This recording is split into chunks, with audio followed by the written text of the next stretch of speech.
Você tocou nesse ponto do ônibus, do Fortaleza e do Bahia também. Foi o caso mais absurdo que você teve que acompanhar, Rapaz, esse do ônibus do Bahia, lá em 2022? 2021. 2021, verdade. Não, Foi 22, né? 22, foi, né? foi. Porque Copa foi do Nordeste. isso, Foi jogo contra Bahia e o Sampaio Corrêa. começo do ano, Isso, isso. Rapaz, foi porque primeiro a gente... Era um jogo de 1.500 pessoas. Isso. Tava ali na pandemia. Pandemia, exato. Tá? E a gente não tinha muita sinalização de que aquilo poderia acontecer. Só que me estranhou nesse dia algo. Teve um jogo nesse mesmo dia em Feira do Curitiba. Sim. Jogou com o Bahia de Feira. Acho que foi Copa do Brasil. Copa do Brasil. E a torcida, as lideranças, elas foram para lá. Eu não entendi muito. Você tem um jogo aqui do Bahia, você tem um jogo, claro, que é uma torcida, a Império, né, que é uma torcida que é aliada, mas eles foram para lá. Aquilo meio que, mas bom. Mas aí surge esse fato. Né, desse ataque ao ônibus. A gente vinha com a escolta, vinha aqui com 2 motocicletas, eu vinha logo ao fundo, e eu vi a explosão, e eles arremessam um rojão. Só que foi um arremesso que depois eu conversei com um dos que jogaram, porque eles estão frequentando o estádio. Eles frequentam o estádio. Todos eles frequentam o estádio. E eu sei de todos. E aí comecei, não, coronel, a intenção não era essa, tal. Eu digo, ó, por mim, você deveria ser banido.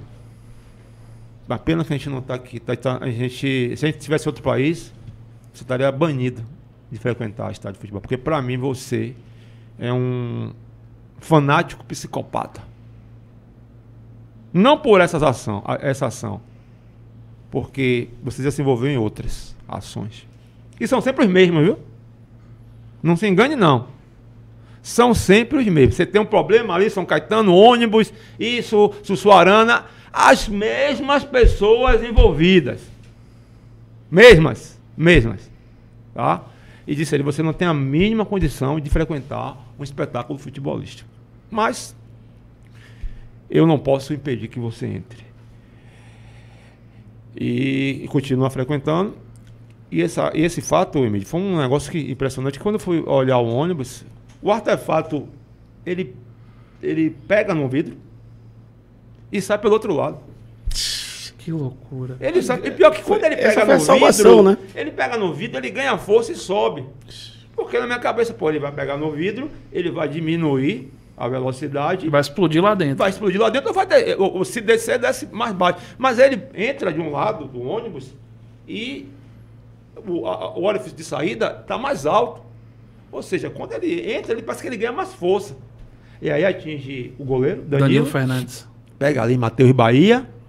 E eu acho que teve mais um que teve pequenas lesões. Marcelo Cirino. Isso, foram 3 atletas. Isso. E aquilo, eu digo, pô, não é possível, vamos lá. E eu digo, ó, chamei o pessoal da inteligência e disse, vamos resolver isso, a gente precisa identificar. Rapaz, aí ficou ali, já durante o jogo, aí o Bahia jogou, né? Isso. A gente procurando, e de lá pra cá, imagem, isso e aquilo. E a gente de madrugada a gente já sabia mais ou menos o que tinha acontecido. Eles pegaram um carro de dentro da organizada, que era um carro que estava de posse do presidente da organizada, mas a pessoa foi na organizada e pegou o carro. E juntamente com outro carro, que é de outro diretor, eles saíram. Tá? Saíram, já desde cedo, ficaram naquela região ali do Bonocô. Tem uns prédios ali, acho que o condomínio Vale das Pedras. Tem um barzinho que eles ficam ali. Eles chegaram ali já às 4h30 da tarde. Esconderam os veículos e monitoraram a saída do ônibus. E ficaram do outro lado da pista. Para dificultar até a ação das nossas motos ou de que vinham com escolta. E daí, quando o ônibus passa, eles fazem o arremesso de rojões e parece também que arremessaram algumas pedras. A gente pega as imagens naquela mesma noite, já identifica, já sabe quem as pessoas, já sabe quem é o carro, de quem é o carro, onde está, tal. E no dia seguinte a gente apresenta todo mundo na delegacia. Alguns foram de maneira espontânea e outros nós apresentamos. Então foi um fato realmente que a gente lamenta muito, Mas a resposta do batalhão, ela foi muito rápida, porque a gente identificou. Isso aí poderia ficar impune até hoje, sem saber. Sim. Sem saber de quem era a autoria, de quem foi, a gente identificou, que saiu da organizada. Inclusive, pessoas que eram lideranças da organizada estavam envolvidas nesse processo. O tempo passou e essas pessoas continuam indo para o estádio, continuam indo para o jogo, e aí vem com aquela coisa de sensação de impunidade. Se eu joguei isso no ônibus, se eu quase tirei a vida de uma pessoa que estava indo para o seu trabalho. Verdade. Se o atleta tem salário grande, exorbitante, não é problema. O cara, ele ia trabalhar. Ele está indo trabalhando para a sua atividade. E, de repente, ocorre isso, é complicado. E essas pessoas, como eu disse, continuam indo para o jogo. Então, para mim, tira a faixa, tira a bandeira, para mim, e essas punições são ultrapassadas. Elas são ultrapassadas. Se você olhar no Brasil, as experiências que nós tivemos de extinção de torcidas foram desastrosas. Mancha Verde, ela é extinta e volta como Mancha Alviverde. Sim. Torcida Jovem do Esporte é extinta e volta como Jovem não sei das quantas. Torcida lá do Fortaleza, eu me esqueci o nome, volta com outra denominação. E são as mesmas pessoas. A Bamor aqui também, né? Bamor vem, Bamor, agora Bamor Nova Era. Mesma coisa, entendeu? Então essa extinção não é o caminho. Porque, primeiro, quando você extingue, o que é que acontece? Eles ficam anônimos. Eles se tornam bandos anônimos. Então você não tem para conversar com quem? Vai falar com quem? Como já aconteceu algumas vezes aqui. Da gente dessas punições que para mim são ultrapassadas. E a liderança me dizendo, não, coronel, mas eu tô punido. Eu não vou. Eu não tava lá, não. Eu não tenho que dar satisfação ao senhor, não. Eu não sei. Vai pro jogo? Não sei. Vai contra os outros? Não sei.